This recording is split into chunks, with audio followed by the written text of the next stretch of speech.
Hello and welcome to Nice Work Pal. I am Jim and behind the camera is the freezing Dawn. Say good evening, Dawn. Dawn. Hello.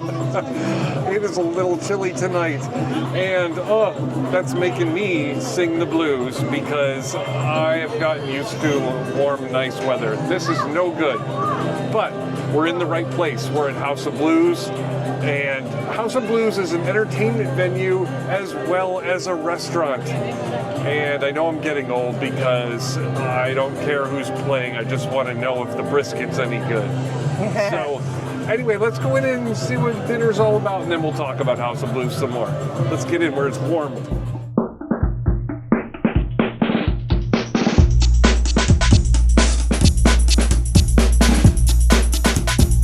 So here's everybody lined up to go into the concert for tonight. I'm not sure if it's a big concert, but we have to walk around this line to go get into the restaurant. All right, so we're inside the House of Blues awaiting our table. And the House of Blues, as you may suspect, has a little something to do with these guys, the Blues Brothers. Dan Aykroyd actually helped found the House of Blues, which became a big chain of restaurants / event spaces featuring Southern cooking. Since then, it's been bought by Live Nation and Ticketmaster, so there might be some extra hidden fees on top of our entrees. Oh boy. All right, as we mentioned, this is a Southern-style restaurant, and you can tell right away from the appetizers: barbecue nachos, mac and cheese skillet, loaded fries, gumbo. Gumbo sounds good, but kind of filling, I don't know. And jalapeno cornbread, some really great choices here. The main dishes are all over the place too. We've got jambalaya and Bluesville hot chicken, a bunch of barbecue classics. There's that brisket I've been dreaming of. There's also shrimp and grits and Cajun chicken pasta. And, you know, for the unadventurous, there's always the grilled strip steak. If you're feeling like a sandwich, they got you covered here. There's burgers and brisket sandwiches, pulled pork, you name it, it's here. Okay, if you're feeling healthy here, there are some salads, including a Southern salad, which sounds really interesting with Fuji apple and cheddar cheese and toasted pecans. That's pretty creative. There's also chicken Caesar and steak or Cobb salad for crispy buffalo chicken. These are good salads. All right, so we got one of these green gator drinks, one of their specialty cocktails, and it had 4 cherries in it, didn't it, Ari? I don't remember. So, let me give this a taste. So it's Siesta Key toasted coconut rum, Midori melon liqueur, and pineapple. You know, the first sip was a little bit of coconut, and then came the kick. It's a strong drink. It's good. So, Dawn, what do you think of the inside of this place? I like it. Have we been here before? Years ago. Like 10 years ago now. Yeah. I think it might have been that long. Yeah. It's got kind of a nice feel to it. It's kind of a club, but kind of got that like churchy steeple to it. There's a cool bar at the end.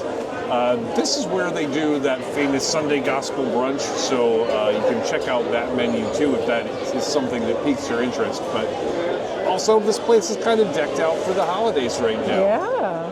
So all kinds of cool lights in here. Very fun atmosphere. And Harry doesn't mind if he doesn't make the scene. He's got a daytime job and he's doing alright. Okay, it got a little loud in there, didn't it, Dawn? Yeah.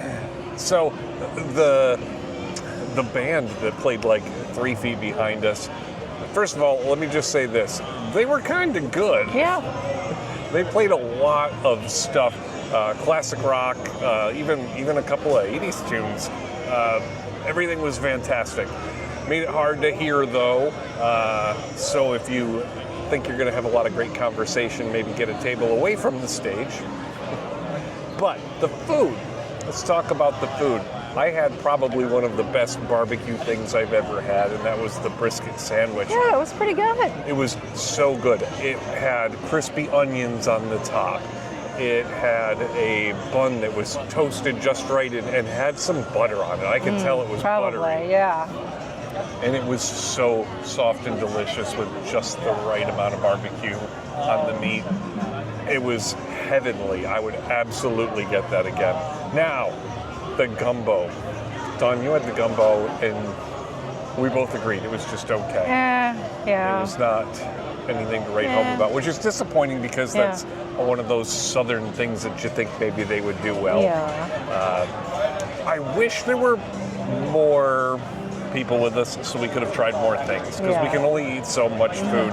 We did have Ariana with us, and she had a steak salad, and her steak was delicious. It was cooked perfectly. The salad was good too. Yeah. I liked it. Yeah, I would have just got the steak and skipped all those annoying greens, but the steak was cooked perfectly. Yeah. And we had some great drinks in there as well. Honestly, I would come back here. This was a fun place. The atmosphere was fantastic. The ceiling, which I initially noticed was like a nice vaulted ceiling, but it has all like the Masters of Blues like Carved in there. Carved into the ceiling. It is so cool. There's a lot of great details. There's art all over the place on the walls. It's a really interesting place to look at. It's down here at Disney Springs, all the way at the end of the West End, down by Cirque du Soleil. And again, they have an actual club venue here where they have concerts usually with people you've heard of before. It's pretty big. Yeah, and they have a nice outdoor patio too with a good outdoor lounge. So there's a lot going on down here, worth checking out. I'm definitely coming back. So. With that said, we are off. I no longer have the blues. Dawn, how'd I do today? Nice work, pal.